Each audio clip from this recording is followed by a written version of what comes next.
Hello students, good morning. तो हम आगे देखेंगे रासायनिक आबंध के प्रकार।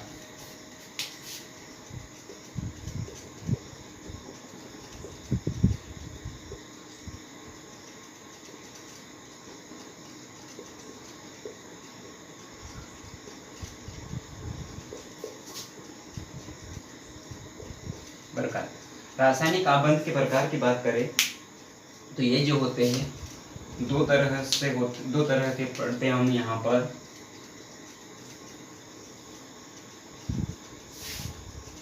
पहला होता है आयनिक आबंध और दूसरा होता है सहसंयोजक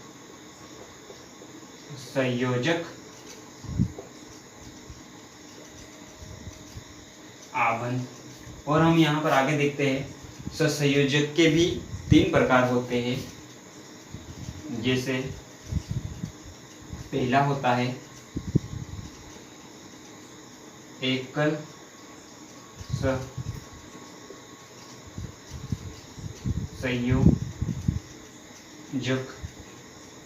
दूसरा होता है द्विसंयोजक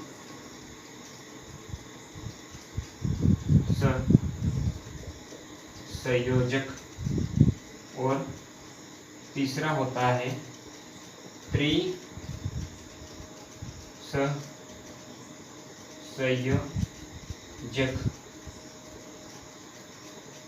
आबंध।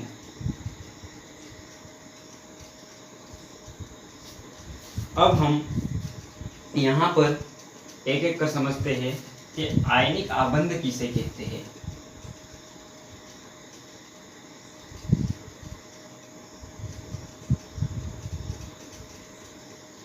जो हमारे पास आयनिक आबंध दो परमाणुओं के बीच एक परमाणु से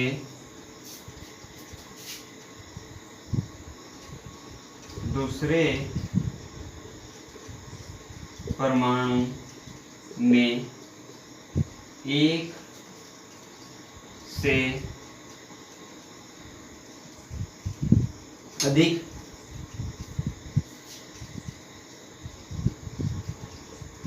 इलेक्ट्रॉनों के स्थानांतरण के फलस्वरूप बने रासायनिक आबंध को आयनिक आबंध कहते हैं। यानी दो परमाणु होते हैं, उन दो परमाणुओं में इलेक्ट्रॉनों का स्थानांतरण होता है। वो इलेक्ट्रॉन हो सकते हैं, एक भी हो सकता है या एक से अधिक भी हो सकता है। एक हो सकता है या फिर एक से अधिक इलेक्ट्रॉनों का स्थानांतरण होने से एक रासायनिक आबंध बनता है, उसे ही कहा जाता है आयनिक आबंध। जिसे उदाहरण के तौर पर देखें तो बच्चों हम समझने के लिए यहाँ पर लेते हैं, जो हमारा सोडियम होता है, सोडियम का एटॉमिक नंबर 11 होता है। तो इसकी इलेक्ट्रॉनिक कॉन्फ़िगरेशन को देखें तो 2, 8 और 1 होता है। ये जो होता है एक धातु होता है। इसी तरह से हम एक अन्य तत्व को लेते हैं जिसे क्लोरीन। क्लोरीन का एटॉमिक नंबर जो होता है वो होता है 17। तो यहाँ पर हम देखते हैं इसका इलेक्ट्रॉनिक कॉन्फ़िगरेशन 2, 8, 7। यह जो होता है एक अधातु होता है।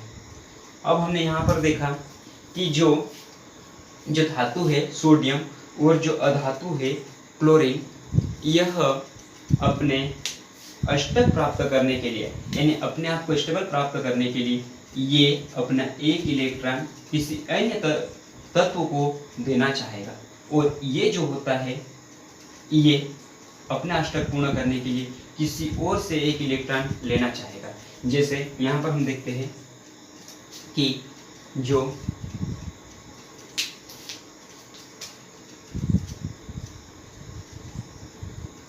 सोडियम की बात करें तो यहाँ पर हमारे पास प्रोटॉन है और 11 न्यूट्रॉन है। तो ये पहले कक्षक में यहाँ पर हमने देखा कि कितने इलेक्ट्रॉन रख सकता है, 2 इलेक्ट्रॉन रख सकता है, तो उनको ये इस तरह से यहाँ रख लेगा, ये 2 इलेक्ट्रॉन आगे। इसी तरह से नेक्स्ट कक्षक में ये जो होता है वो 8 इलेक्ट्रॉन रखेगा, 8 इलेक्ट्रॉन 1 2 3 4 5 6 7 8, टोटल कितने हो गए 10 है, कितने 11, तो एक इलेक्ट्रॉन और बचता है। अब इन सब नियम के बारे में हमने 9th क्लास में पढ़ चुके हैं, इसलिए मैं आपको यहाँ नहीं बता रहा हूँ ये कैसे कर रहे हैं। तो यहाँ पर एक इलेक्ट्रॉन बचा वो यहाँ पे जाएगा। इसी तरह से जो हमारा क्लोरीन है, तो क्लोरीन जो होता है तो यहाँ पे 17 प्रोटॉन होते हैं और 17 न्यूट्रॉन होते हैं। तो इस वाले कक्षक में यहाँ पे भी 2 इलेक्ट्रॉन, इसी तरह नेक्स्ट कक्षक में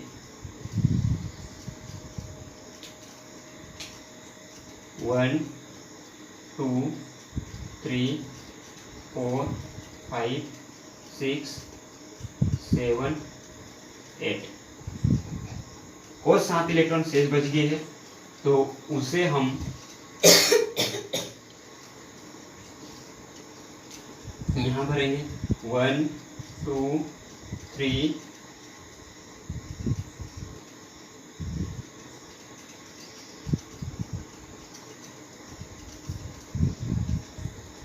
4 5 6 और ये 7।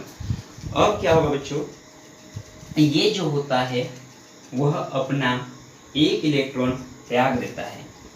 मानो ये यहाँ से अपना एक इलेक्ट्रॉन गायब करता है, तो इसका अब ये एक अपना इलेक्ट्रॉन किसी अन्य तत्व को देने से इसमें क्या फायदा हो रहा है कि ये वाला कक्षक समाप्त हो जाएगा, ये वाला कक्षक समाप्त हो जाएगा, यानी इसमें से एक इलेक्ट्रॉन निकल गया है, एक इलेक्ट्रॉन निकल गया है, तो ये वाला स्टेबल हो गया। क्यों? क्योंकि इसका अष्टक पूर्ण हुआ है, इसमें एक इलेक्ट्रॉन का लॉस हुआ है।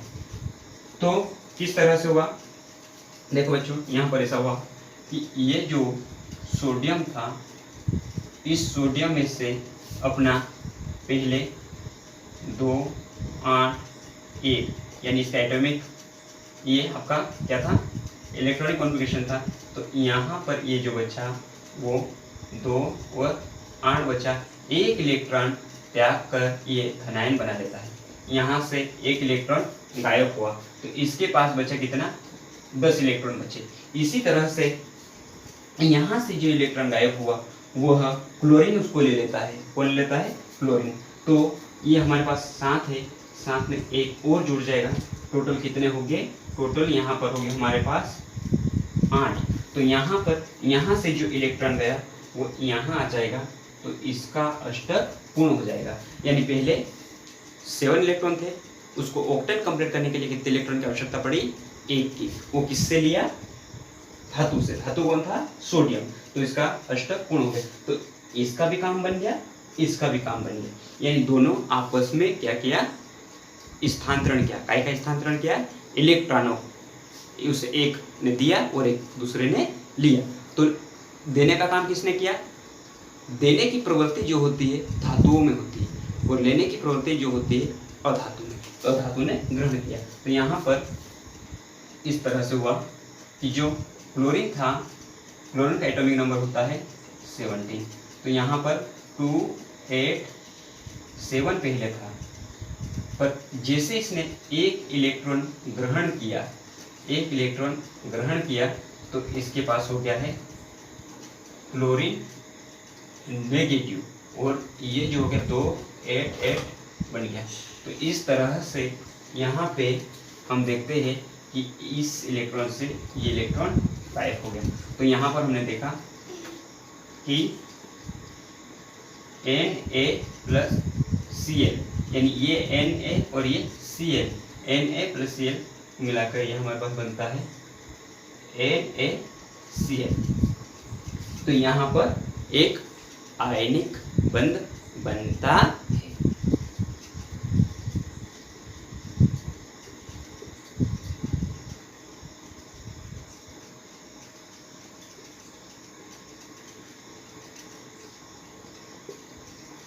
सहसंयोजक बंध जो होता है उसमें दो परमाणुओं के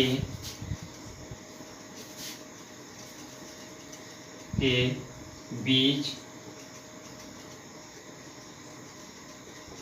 इलेक्ट्रॉन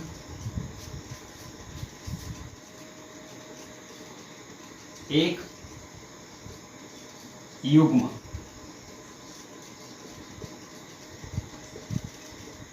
साझेदारी के द्वारा बने आबंध को सहसंयोजक आबंध कहते हैं। यानी इलेक्ट्रॉन के दो परमाणु हैं, उन दो परमाणुओं के बीच इलेक्ट्रॉन जो होता है एक युग्म की साझेदारी, एक युग्म, यानी पहले वाले में हमने क्या देखा, आयनिक वाले में या तो हो सकता था एक या एक इलेक्ट्रॉन से अधिकों का स्थानांतरण होता था, लेकिन इसमें हम देख रहे हैं एक युग्म की साझेदारी के द्वारा बने आबंध को ही हम क्या कहते हैं, सहसंयोजक आबंध। एग्जाम्पल के तौर पर हम देखते हैं जैसे H2O2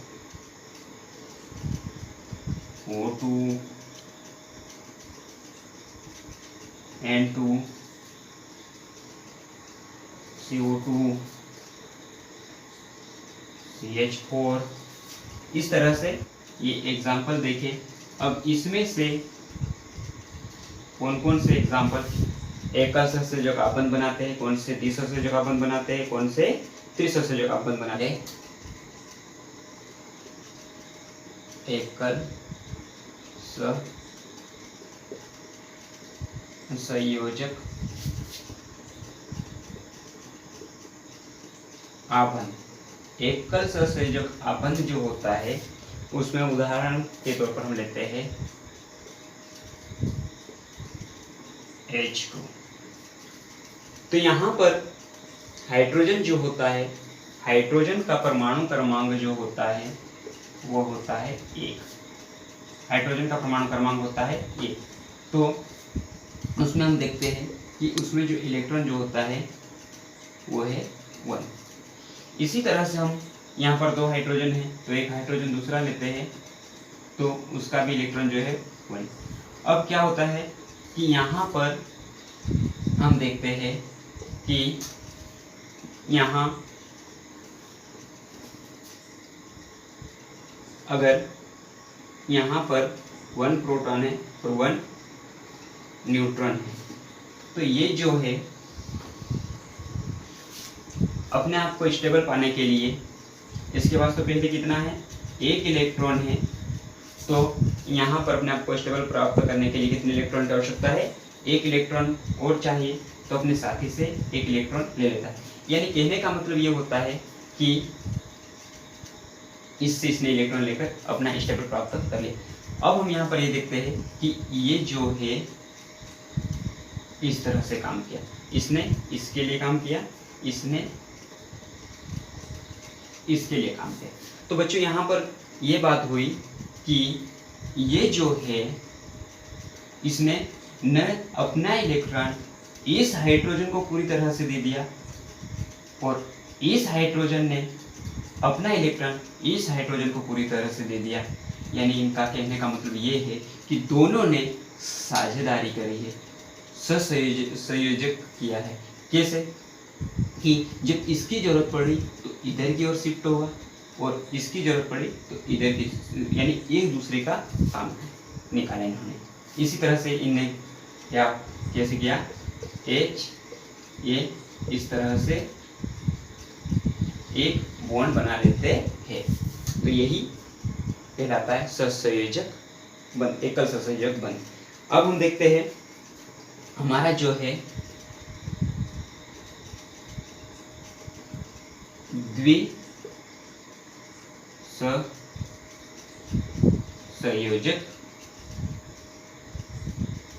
बंध। अब हम यहाँ पर देखते हैं कि द्विसहसंयोजक बंध में हम समझते हैं O2। O2 में उसका ऑक्सीजन का एटॉमिक नंबर कितना होता है, 8। उसके आउटर ऑफ सेल में कितने इलेक्ट्रॉन होते हैं, 6। तो यहाँ पर हम देखते हैं ये जो है 1 2 3 4 5 6 O2 है तो एक ऑक्सीजन और आएगा। इसके आउटर ऑफ सेल 1 2 3 4 5 एंड 6। अब क्या करेंगे बच्चों, यहाँ पे ये अपना ऑक्टेन प्राप्त करने के लिए इस हिसाब से दोस्ती करेगा, बोलेगा कि 1 2 3 4 5 6, यानी इससे अपना ऑक्टेन कंप्लीट करने के लिए कितने इलेक्ट्रॉन की जरूरत है, तो 2 इलेक्ट्रॉन की जरूरत है। तो इन 2 इलेक्ट्रॉनों को अपनी ओर, यानी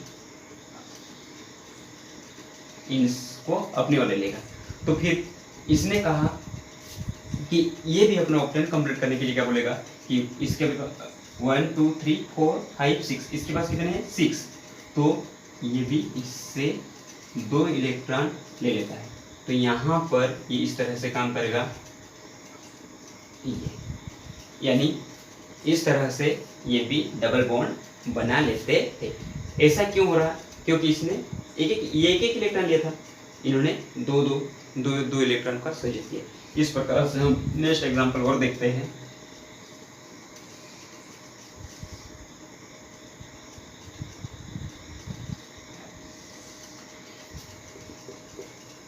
N2 नाइट्रोजन का एटॉमिक नंबर होता है 7। तो यहाँ पर इसमें N2, इसके आउटर ऑफ सेल में कितने इलेक्ट्रॉन होते हैं, 5।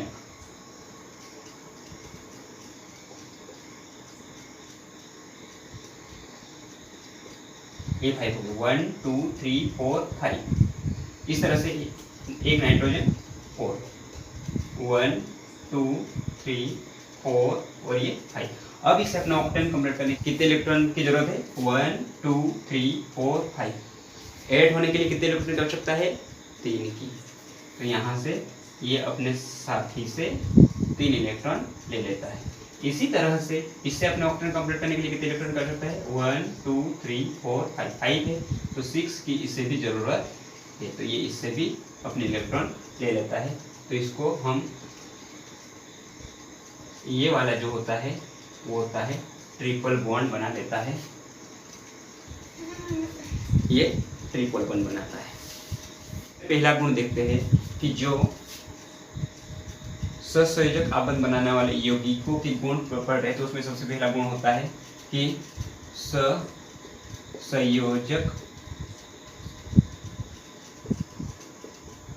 आबंध बनाने वाले जो अणु होते हैं, यानी जो सहसंयोजक आबंध बनाने वाले अणुओं के बीच प्रबल आबंध, अणुओं के बीच प्रबल आबंध होता है, यानी जिसमें सहसंयोजक आबंध बनाने की प्रवृत्ति पाई जाती है, उन अणुओं के बीच प्रबल आबंध होता है।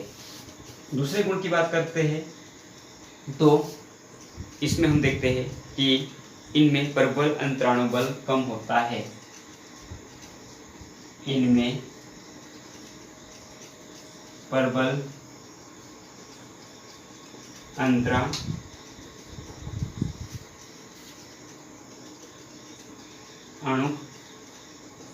बल कम होता है। अगला गुण की बात करते हैं, यानी जो अणु होते हैं उन अणुओं के बीच वाला बल जो होता है वो कमजोर होता है। तीसरी बात करते हैं, इनका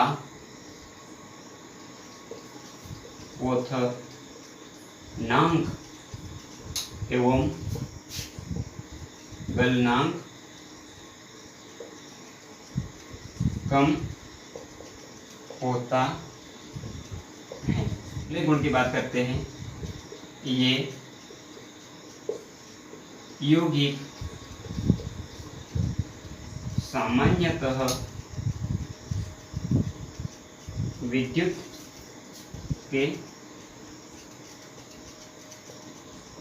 कुचालक होते हैं। यानी जो सहसंयोजक आबंध बनाने वाले यौगिक होते हैं वह विद्युत के कुचालक